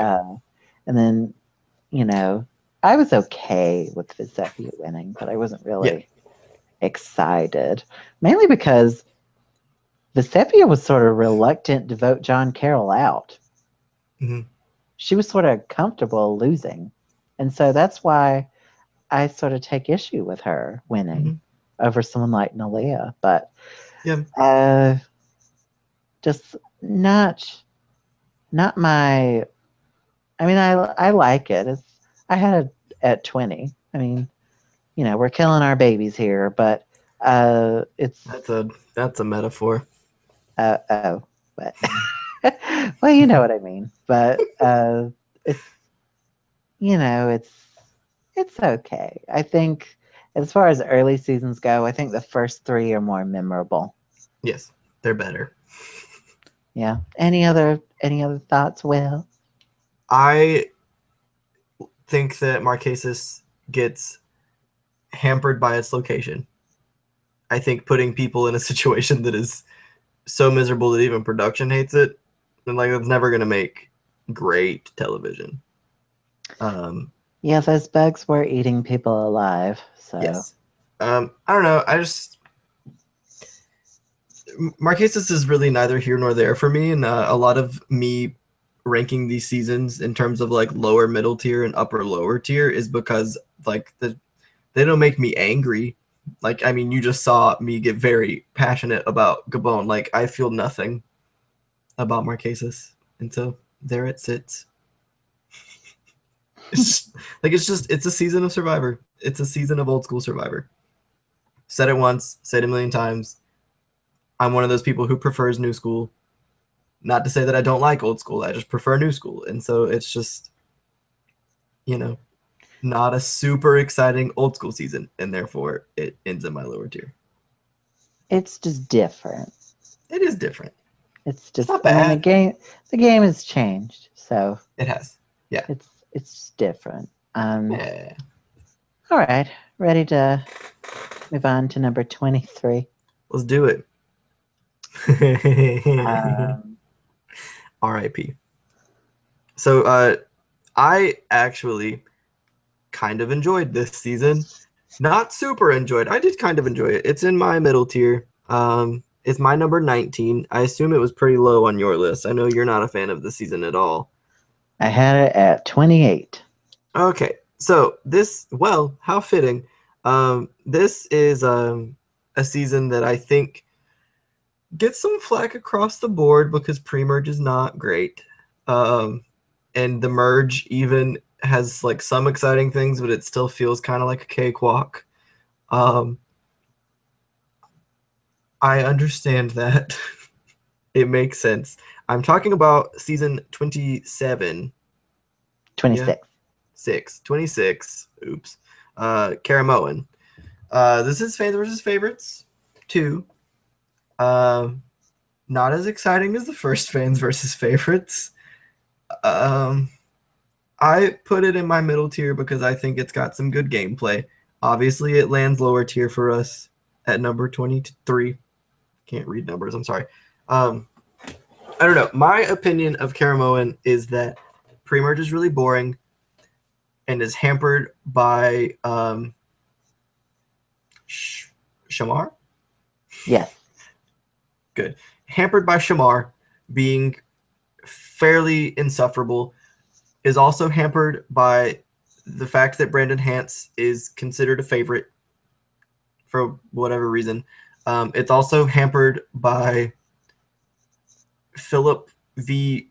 Francesca round 2. Like, I don't know. Pre-merge was bad. It was bad, y'all. Like, real bad. And then merge was incredibly predictable. And it was a cakewalk to a Cochrane finale. And like, I'm only okay with that because Cochrane played a good game. And because I think Don played a good game. And because, for all intents and purposes, Sherry played a really good game in the first half. So, like, I don't know. It was really predictable. And I know a lot of people don't like it because it was so predictable and moderately boring in the first half. But, like, I liked all of the people who made the merge. And it was interesting. The Andrea and Brenda blindsides were really exciting. The Eric Final 5 medevac was really surprising. Unfortunate. Yeah, that's probably a better word. I don't know. What did you think? Well, You have it lower. First off, Mrs. Favorites are not favorites. No. Let's let that be known. I don't know. No. The favorites that lasted a while. I mean, Francesca's not a fan favorite. Francesca's not a fan favorite. Brandon's not. Philip. I mean, I guess Philip kind of what people liked Philip for whatever reason. The thing is, Eric is only remembered because of his dumb move. I don't consider him a fan favorite. I think Eric was only back because they wanted someone from Fans versus Favorites who was an original fan. And like, let's think about the fans from that season. They could have brought back Natalie Bolton, but apparently they needed a dude. This was not a good format for Corinne because she didn't know anybody. Nope. So Corinne needed heroes versus villains too. Even Second Chance, I think she would have done better than this one. So yeah, no, I could see that. Yeah, no, Corinne was not favored by this method. I mean, the only people who really did well were Cochrane and Dawn and Brenda and Andrea. Yeah, and I question the decision to not let Corinne on the jury. Yeah, I don't understand that. I wonder if Corinne didn't want to be on the jury. No, she did. She was pissed that Gotcha. Because once she I thought maybe Corinne decided she didn't want to go through that again. But. No, because they once she was voted out, she was like, am I going to Ponderosa? And they're like, no, you're going home. So, I mean, they go on a little trip. Yeah, that was dumb. So, however, her first jury experience, I can understand why. I mean, it was still, even though it was awful what she said, it was still memorable and was sort of that defining, like, wow, Corinne is like a villain. A villain. Moment, you know? And so it was part of the reason why she was considered for the first heroes versus villains. Yes. And she said no, so they had to get Danielle. Yes. I also question bringing Malcolm onto a fans versus favorites season wherein he is essentially a fan because they filmed back to back. Yeah, they didn't know who Malcolm was, although I guess he did respectable for no one knowing who he was. Yeah, he totally did, but there's a reason he fit in better with the fans, and it's because he was essentially a fan to all of the people on his track.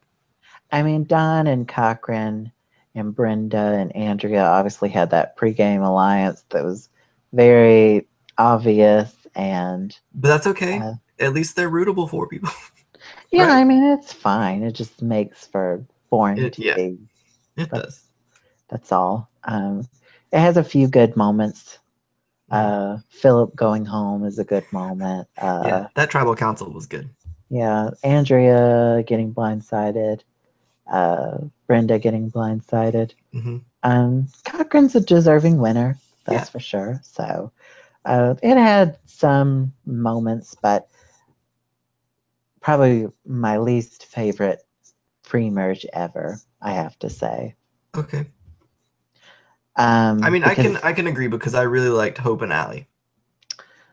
But even their boots are just so boring. That's true. Everything is just so. And what was her name? Julia? Yeah, that's the most boring episode ever. It is, but I really liked her. But that was definitely one of the most boring episodes. I didn't care for most of the fans. I liked the ones that made the merge, but pre-merge fans I didn't care for. Gotcha. So I can kind of agree with that. I did like Julie. Julie, some of them weren't even fans of the show. So I mean, Allie said in her interview only 3 of them even applied. So her, Sherry, and Matt. So it's fine. What better fans than people who aren't fans? Who have never watched the show before. Yeah, isn't that great? Makes it even easier for the favorites to stomp them into tiny little pieces of dirt. Yeah. As we didn't already know that was going to happen. Right, yeah. Yeah, this is not a sister season to Micronesia. This is like the redheaded stepchild. It's all right. Maybe Fans versus Favorites 3 will be better. No, they need to retire it. We can't. Well, I think the biggest issue is we have so many people that are not favorites because those 5 preceding seasons did not have that many likable people, I have to say. So, which is why you have people from pre-Heroes versus Villains. And also why you have Francesca. Right, it's why you have people from Redemption Island, period, who aren't Andrea. You got Francesca, who was voted out first, only to come back and get voted out first again. I will eat this rock. Yeah. Should we move on? Yeah, I just did not care for it. So. I thought it was aight. Again. Well, no, not again. I was about to say Survivor was due for a dud, but it really wasn't. It had plenty of duds leading up to that. I think, the season before this got people so good, excited again, and then this was like, what happened? This was, I think, maybe Caramoan was Survivor saying like, lower your expectations a little bit. But I think after that, it's fine. Yeah, mostly fine. Part. Yeah, I mean, you got the dirty 30, but. Yeah. Mostly okay. All right. You want to move on to 22? Yeah. Let's do it. You might want to do this, though, because I don't have a lot. I also was not a fan of this season. Oh, okay. This is my number 30. This is my number 14, Will. Lord help. You should start then, because I started the last one where I hated it and you loved it. And I would say the most forgotten season of Survivor. Correct. I don't think a lot of people remember this. Correct. No one has ever come back from this season that was not a returning player because no one remembers this season. But I will say there was no one to bring back. Disagree. Well, there was one person to bring back. Disagree. So to me, this is again another cast of characters. I find, especially the merged cast, I find to be very entertaining. Not the biggest strategy season by any means, but I think there's a lot of things that happen in Guatemala that don't happen in some of the seasons before it. Obviously, we're talking about Guatemala. Season. Yeah. Forgot to say the name. Forgot to say the name. Surprise. Season 11. How Guatemala. shocking! You forgot about the season. Oh, that's some cruel irony. But A lot of people forget the season. I think it's better than people give it credit for. I think there's a lot of good characters. You got in the pre-merge, you got Amy, you got Brian, you got Margaret. Will probably has no idea who I'm talking about. Mm, Um, I rewatched it recently, so it's sort of okay, fresher gotcha. on my I mind. don't remember anyone from pre-merge. Post-merge, you got uh, Brandon and Bobby John and Yeah. Gary and Jamie and Judd, obviously. Judd. You got Cindy and Rafe and Stephanie and Danny. So, Yeah. I mean, just a full cast of characters, really. I And remember everyone from the merge, but that's yeah, it. I think there's some good strategy in the pre-merge. You got Morgan's blind side and Brianna's blind side and Blake's blind side, and so I Hmm. think I think I think that's pretty good. And then the pre-merge is really good. You got Gary finding the first idol ever, and Bobby John was not meant to go home that night, but then Gary played the idol, and so Bobby Yeah. John went home. Um, then Jamie's blind side is good. Judd's blind side is great. Yeah. Cindy gets voted out because people were pissed about her not giving them cars. The car curse. Yeah, that was funny. And, uh, you know, of course, you have that uh, moment because you're sort of sure that Stephanie is going to win. And then she loses final. Well, Stephanie or Rafe. You probably thought they were the final two. Right. And Or then at Danny, least one of them was gonna win, no yeah, matter what. more likely Rafe, because I think Yeah. everyone was sort of pissed at Stephanie, Yeah. but you sort of thought one of them was going to win. And then Danny wins final immunity, and she was like, she's one of the most under the radar winners ever because she sort of Mhm. comes out of nowhere. Yeah.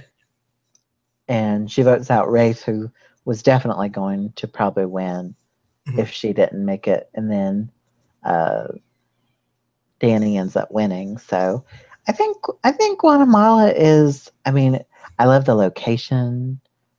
I mean, they have tribal council in the Mayan ruins. I think the characters are there.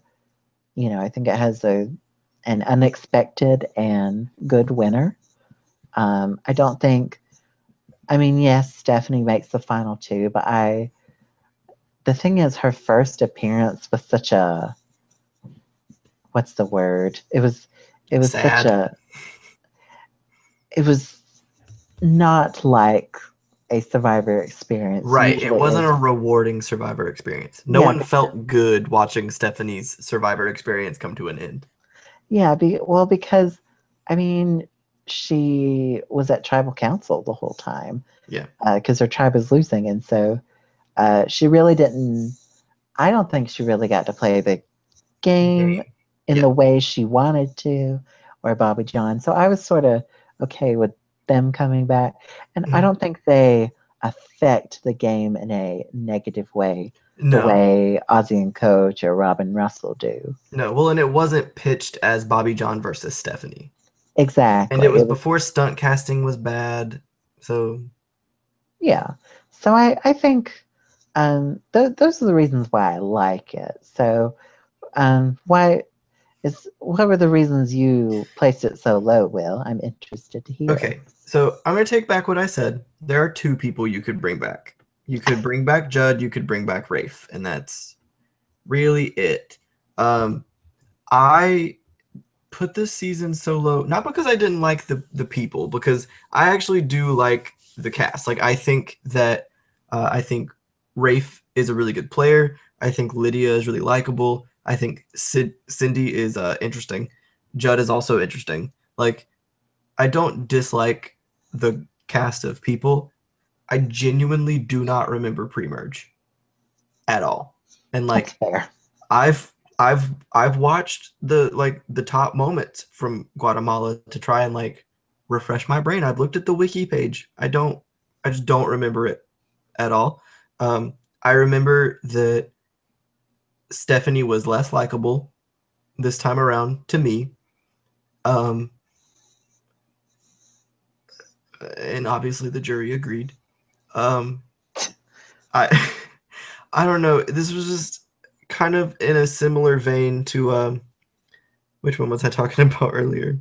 Probably Gabon, which is why it's again so low on mine and so high on yours. I don't remember ever watching an episode of Guatemala and being like, "Wow, I love Survivor," because like I watched Guatemala live, and like I normally when I watch Survivor, I'm like, "Wow, I can't wait until next Wednesday," and I distinctly remember during Guatemala being like, "Oh, Survivor's on tonight. Oh, okay, cool. Let's go watch it. Who cares?" I just have never cared about Guatemala. Still don't care about Guatemala. I've tried to rewatch it. I have. I've rewatched episodes. Those last episodes, I've rewatched them several times. It still is not any better. I don't know. It's not as it doesn't make me as upset, obviously, as like Gabon, but I really don't. It's not my favorite. It's boring. I get bored. I'm I'm sorry. offended. I'm sorry. But you know, I'm sure just as many people agree with you as people agree with me. You know, so it's sort of those love or hate type seasons. Yeah. I But I think happen to. we can all agree that it's not a top tier season. I mean, I really liked it. I had it at 14. I enjoyed watching it. Oh, So, is that what? See, my top tier ends at 11, so I was just assuming that well, 14 it's was middle like tier. it's top middle tier. Yeah. Okay. I mean, it's very close to top 10. So, Okay. That's okay because you also hated my number 14. So what was your number 14? we'll get there. Oh, Don't worry about it. Okay. That's a great segue, Will. It is a And, great segue. Should we talk about my number 14 now? well, it's the next It's on the next. list. Yeah, it's number 21. So it's our last season that we're going to talk about in our part one of two parts. So number 21 in our season rankings is the most recent season. Season 34, Game Changers. Now, I think they should have done that. I think had they put quotations around Game Changers in the title, I think that more people would have liked it. maybe I would have been more forgiving. All right, Will, you had this at 14. Talk about why you liked it before I rip it apart. Okay, that's fine. I will defend this. Well, okay, maybe not until the cows come home, but like I'll defend it a little bit. So, this was my number 14. I consider this to be a very accurate representation of how new school Survivor should be played. It's very gimmicky. A lot of the cast does not fit the theme. I understand that, and I understand why people don't like it. Those two things are a lot to overcome because it's very, very gimmicky. Like there are a lot of twists. And like I don't think the game should be messed with that much. But like to me, that does not negate the fact that every single one of those people, well, 19 out of the 20 of those people were like playing their tails off. You know what I'm saying? Like all of those people were playing the game, minus one of them. It just so happens that one of them was in a lot of episodes. It's fine. I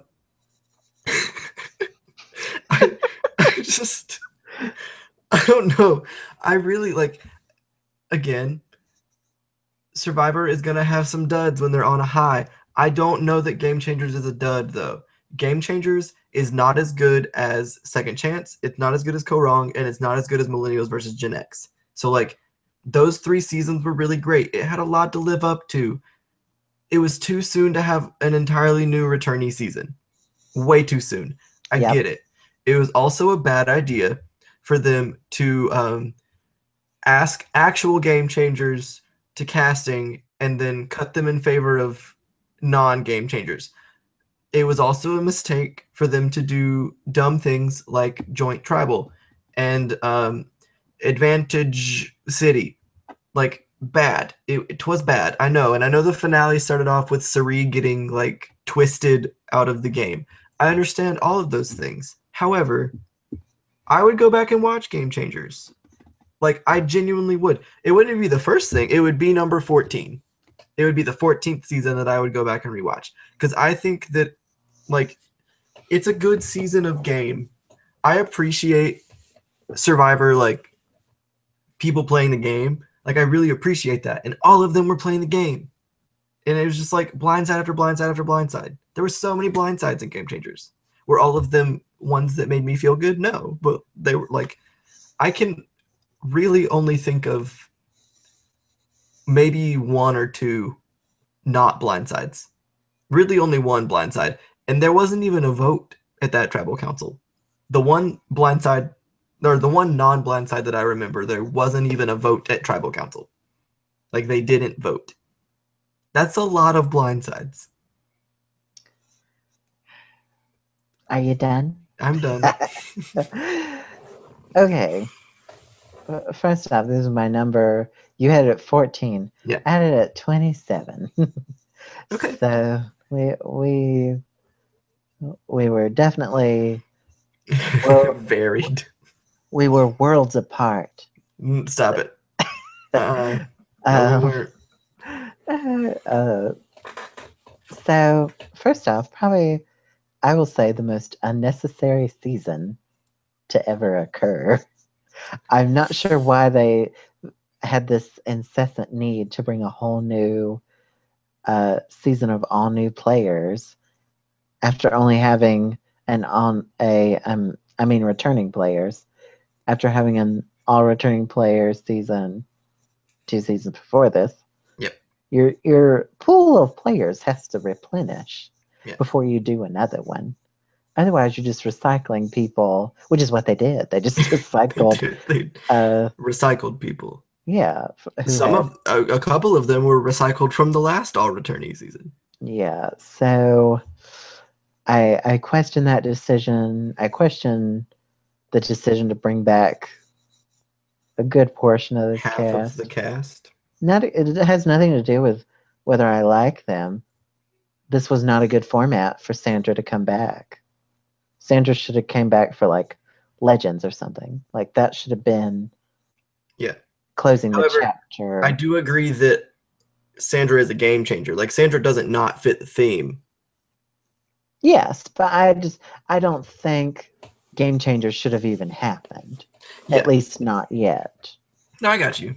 So I just appreciated seeing Sandra and Sari again, but I think both of them should have been saved for like a Legends or something like that where they'll still both play Legends, you know. I know, but I hate that Sandra's legacy is tarnished. I mean, it's not tarnished. She did well for she like ran every tribal council until she was voted out. Yeah, like she gave them no choice but to vote her out with how she was playing. But I hate that. I'm not sure if she'll come back before then, but I hope they don't bring her back for anything other than a like Legends type season. They shouldn't. Because I think it shows. I mean, Sandra's game is under the radar, but now people have figured that out. You know, so I think she needs to be, because not everyone on this cast was as big of a threat as she was. So she needs to be on a season where there's plenty of threats to go around, not your Sierras, Don Thomases, and your Haley Fords. So, but, you know, was not excited to see Ozzy play again. Was not excited to see Red Culpepper or Troyzan. Was not excited to see. I mean, I like Andrea, but it was too soon. Yeah, too soon, and I don't know. She's just not my all-time favorite or anything. And then can't relate. Yeah, you like her more than I do. Too soon for Sierra Easton. Yes. Way not too soon. Not a good format for Tony. No. He's sort of in the same boat as Sandra, Mhm. I think. And Lord knows how Sari made that work. yeah. Well, she never went to tribal council. The That's true. pre-marriage. That's true. So, yeah, I question the decision to even have the season. Mm-hmm. I question the casting decisions, and then the twist that we talked about, all the advantages and the twists, way too unnecessary. Way too unnecessary. Yeah. I'm okay with like a tribe swap, and you want to do the tribe increase, like that's fine. You want to have your immunity idols, of course, but once you start adding in a bunch of other stuff, Mm-hmm. it starts getting really confusing. And ultimately, it led to Sari's demise, which Yes. I think sours this season for a lot of people. And I don't find most of the vote offs that interesting, to be quite honest. I think I liked Debbie's blind side and I liked Andrea's blind side, and that's it. Okay. I sort of saw every other vote coming, to be honest. I have a question though. Don't you think that has a lot to do with the editing being really obvious? That's another thing. The editing, I don't know if they hired different people or what, but I mean, for Cambodia, Korong, and Millennials versus Gen X, the editing was fine. Yeah. And so I don't know what happened here, but it was the editing, like there wasn't very good storytelling to me. No. And that's usually what Survivor is so good at, Especially in all returnee seasons. Yeah, there were no really story arcs. Sarah gets, first of all, Sarah, the winner of the season, gets like zero airtime in the pre-merge, and then all of a sudden in the post-merge, she's the most important person. Yeah, and every episode. And she starts getting all these confessionals. So they did not do a good job trying to fool us on who the winner was. I mean, I believe every winner should be given a story, but I don't think the winner needs to be obvious. Yeah. Well, and like the storyline that they gave for Sarah wasn't even a good one. Like they could have focused on anything, like anything except for the one they went with. Like I don't understand why when she's out there like talking about her like young child, like not even a year old child who she's like playing the game for, like why isn't that the storyline we're taking? Why are we taking the I just feel so proud of myself for not judging him because he's transgender. Like why was that the one that we beat like a dead horse? Also. And they try to give her this like villain arc because she's like the cop, and she can tell if people's tags are expired. Yeah, like, they didn't do very well by her. Like I think Sarah played really good. I like Sarah. I don't think editing did her well. I don't think like, I don't think they were kind to her. Editing didn't do anyone well, I have to say. That's true.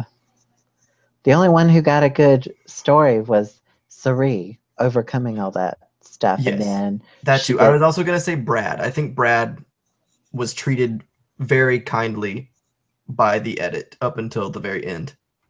Yeah, I was about to say, I don't know about the ending. No, that sort of made everyone. End, yeah, that made everyone sort of dislike him again. Yeah, but he got a lot of really good airtime in the beginning. I still like the season though. I'm talking like it irritates me, but like I still like the season. I think it irritates me more because I like the season. It's because I'm showing you the truth, Will. No, you're not. I think it irritates me even more because I know the season is good, but they did a poor job editing it.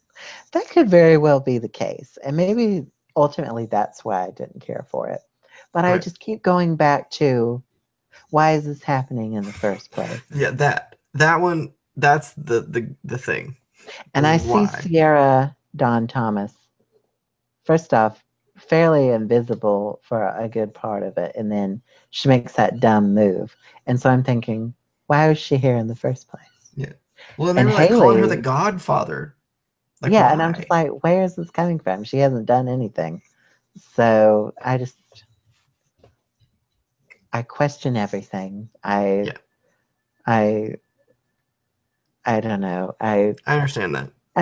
You're right though. After three solid seasons, I guess we sort of had this coming. Right, and it But wasn't necessarily that like a dud had to happen. I just think anything after those three was gonna feel like a dud.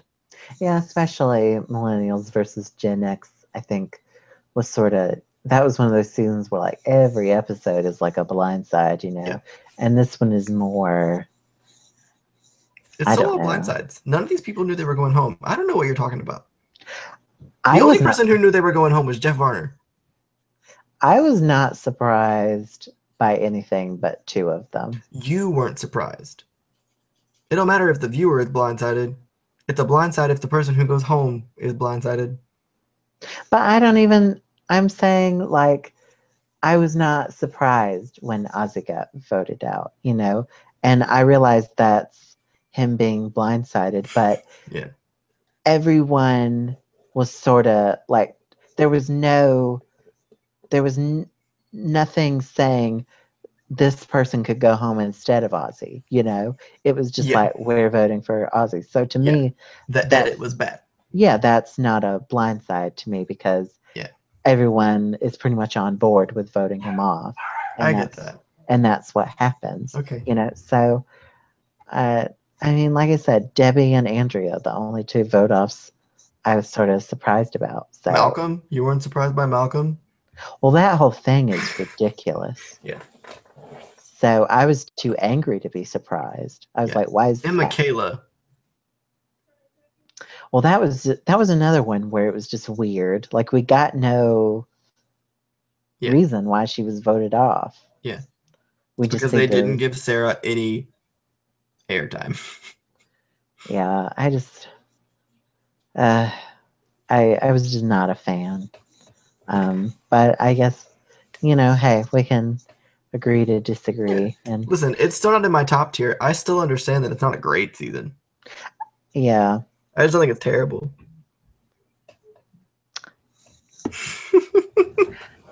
just not a fan. There are 13 other seasons that I would rewatch before I rewatch this one. And I already said that I'm thinking about rewatching Vanuatu, so maybe there are 15 seasons or 14 seasons before this one that I'd rewatch.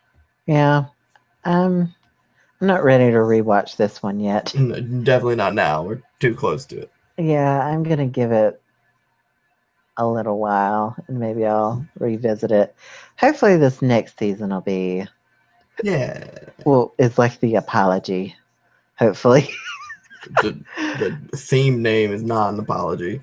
no, that's the theme names just keep getting worse. But as long as the season's good, I don't really Yeah. care, I guess. But Yeah. well, that's gonna do it for part one. Yeah. So tune in next week for part two, where we do our top 20. top 20, and there's some ones we don't agree on there. So There are it'll a be lot of them we interesting. don't agree on. Listen, we haven't even talked about every single season in my bottom tier. Neither have we for mine. So It's gonna be a good time. yeah, this should be fairly interesting. So thank you for joining us. Don't forget to like and subscribe. Don't forget to follow us on Twitter at Tribal Talk. And we hope you enjoyed this episode, and we'll see you next time. Bye bye.